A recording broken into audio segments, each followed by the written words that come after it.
नमस्कार, नाशिकचा शेफ या चॅनलवर आपलं खूप खूप स्वागत आहे. तर आज आपण खरबूजची इतकी सुंदर अशी रेसिपी बघतोय ना. तर काय करायचं, एक खरबूज घ्यायचं आपल्याला आणि त्याचं हे मागचं देठ आणि पुढचं भाग जो आहे ना तो कापून घ्यायचा आहे. आता काय करायचं, चाकू आहे ना, हे असा चाकूच्या सहाय्याने त्याची साल जी आहे ना ती आपल्याला काढून घ्यायची. वरच्या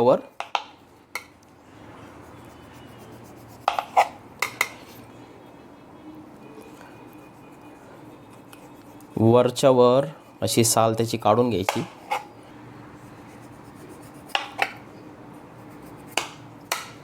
हे बघा, सगळी साल आपण त्याच्यातली काढलेली. ठीक आहे. आता मधोमध कट करून घ्यायचं असं. आणि आता एक चमचा घ्यायचा आहे आणि चमच्याच्या सहाय्याने हे अशा त्याच्यातल्या ना हे बिया काढून घ्यायच्यात बघा.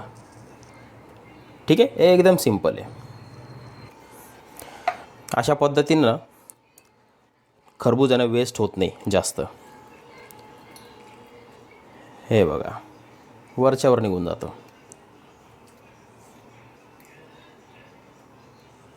आता काय करायचं, आपल्याला ना या अशा पातळ त्याच्या स्लाइस करून घ्यायच्यात बरं का.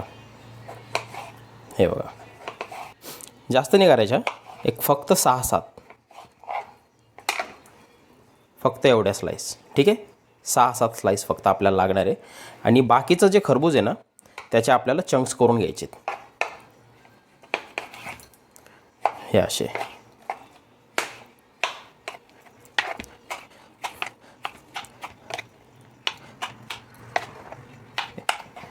हे बघा, अशा पद्धतीने ना त्याचे चंक्स करून घ्यायचे. आणि हे जे स्लाइस केलेले ना आपण, हे थोडेसे वेगळे ठेवायचे.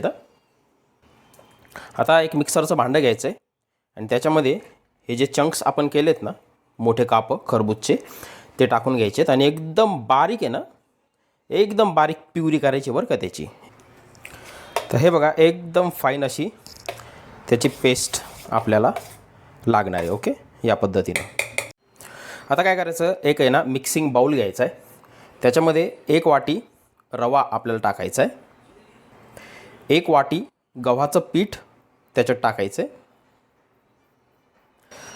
जेवढा रवा घ्याल ना तेवढंच गव्हाचं पीठ घ्या बरं का.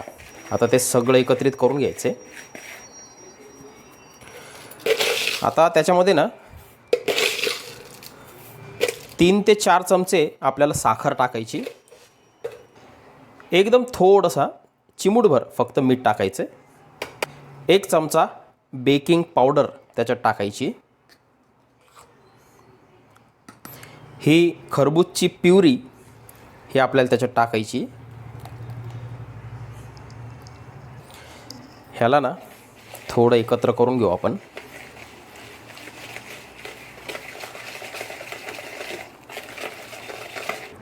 हे बघा, आता एकत्र झालं. आता त्याच्यामध्ये ना थोडंसं दूध टाकायचं आहे. खूप सारं दूध आहे ना एका वेळेस नका टाकू बरं का, थोडं थोडं टाका. कारण आपल्याला 2 स्टेपमध्ये हे बॅटर बनवायचं आहे. हे बघा, आता जवळपास कपभर दूध मी आता त्याच्यात टाकलेलं आहे पहिल्या बॅचमध्ये. हे बघा, आता याला मस्त मिक्स करून घेतलेलं आहे. आता काय करायचं, ह्याच्यावरती झाकण ठेवायचं आहे आणि हे ना 10 मिनटं आपल्याला मुरत ठेवायचं आहे. ठीक आहे, 10 मिनटं. आता एक पॅन घ्यायचा आहे.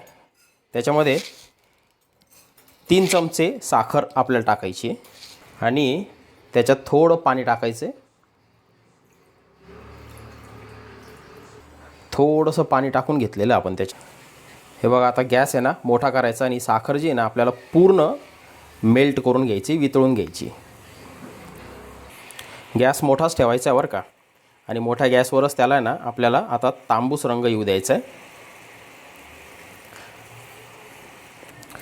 तर बघा, आता त्याच्यातलं संपूर्ण पाणी आटलेलं आहे आणि शुगर पण आपली क्रिस्टलाइज व्हायला सुरुवात झालेली. याला मोठ्या आचेवरच चालवत राहायचं आहे, हळूहळू बरं का. खूप गरम येते आणि आता त्याला तांबूस रंग यायला सुरुवात होईल बघा थोड्या वेळाने. हे बघा, आता त्याचा कलर चेंज व्हायला लागला आहे. हे बघा, आणि हे खूप लवकर होता त्याच्यामुळं ना एकदम व्यवस्थित लक्ष देऊन करायचं आहे. हे बघा, आता हे कॅरमल आपलं तयार झालेलं आहे. याला आणखी थोडासा डार्क रंग येऊ देऊ. जाळायचं नाही आहे, खूप लवकर जळतं बरं काही. हे बघा आता हे झालेलं आहे. आता गॅस बंद करायचा आणि याला ढवळत राहायचं आहे थोडंसं.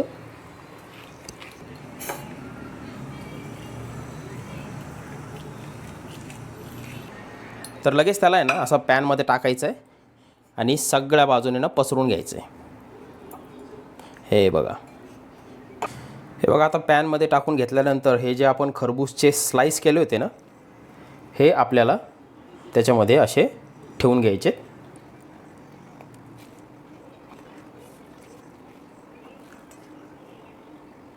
परफेक्ट, हे अशा पद्धतीने. तर आता आपल्या बॅटरकडं वळू आपण. हे बघा त्याच्यात कशी एअर फॉर्म झाली आहे. ते 10 मिनटापासून आपलं बॅटर जे आहे ना मस्त रेस्ट करत होतं. हे बघा एअर बघा, हा संकेत आहे की आपलं बॅटर एकदम मस्त फुललेलं आहे. आता त्याच्यामध्ये परत थोडंसं दूध टाकायचं आहे, एक जवळपास कपभर. आता मिक्स करून घ्यायचं त्याला परत. 2 कप दूध आपल्याला लागले बरं का थोडक्यात. आता त्याच्यामध्ये ना आपल्याला 2 चमचे आहे ना तेल टाकून घ्यायचे, फक्त 2 चमचे. तेल टाकणं खूप महत्त्वाचं आहे बरं का. आता त्याला परत मिक्स करून घेऊ. सगळं एकत्रित करून घ्यायचं आहे ते. ह्याच्यामध्ये ना तेलाच्या ऐवजी बटर किंवा तूप टाकू नका, त्यानं टेक्स्चरमध्ये खूप फरक पडेल. हे बघा याची कन्सिस्टन्सी हे इतकं पातळ पाहिजे, ठीक आहे. हे बघा आता हे बॅटर आपल्याला ह्या टीनमध्ये टाकून घ्यायचं आहे. अर्धा टीन भरल एवढं टाकायचं आहे बरं का. आणि उरलेलं बॅटर तुम्ही त्याचं परत हवं त्यावेळेस आहे ना मस्तपैकी बेक करू शकता, केक बनवू शकता. आता याला ना आपल्याला असं टॅप करायचं आहे. आता हे बघा इथे आहे ना एक मी पातेलं घेतलेलं आहे, त्याच्यामध्ये ना रिंग ठेवून घेतलेली अशी आणि त्याला गरम करून घेतलेलं आहे, ठीक आहे. आता त्याच्यामध्ये आपल्याला हे ठेवून घ्यायचं आहे आणि याला झाकण लावून आपल्याला 30 मिनिटं मीडियम टेम्परेचरवर याला बेक करून घ्यायचं आहे.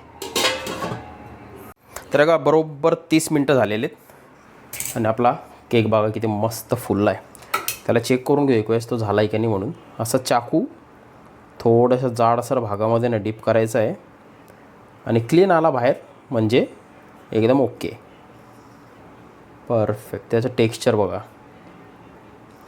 आता याला बाहेर काढायचं आहे आणि एक 15 मिनटं थोडंसं थंड होऊ द्यायचं आहे. तरी बघा मस्त नॉर्मल करून घेतलं याला थंड व्यवस्थित. आता काय करायचं, चाकूच्या सहाय्याने ना त्याच्या ज्या कडा आहेत ना त्या आपल्याला मोकळ्या करून घ्यायच्यात. आणि इथे मी नॉनस्टिक केकचा टीन वापरलेला आहे बरं का, त्याच्यामुळे मला त्याला आहे ना ग्रीस वगैरे करायची काही गरज पडली नाही, कारण त्याला केक चिटकत नाही.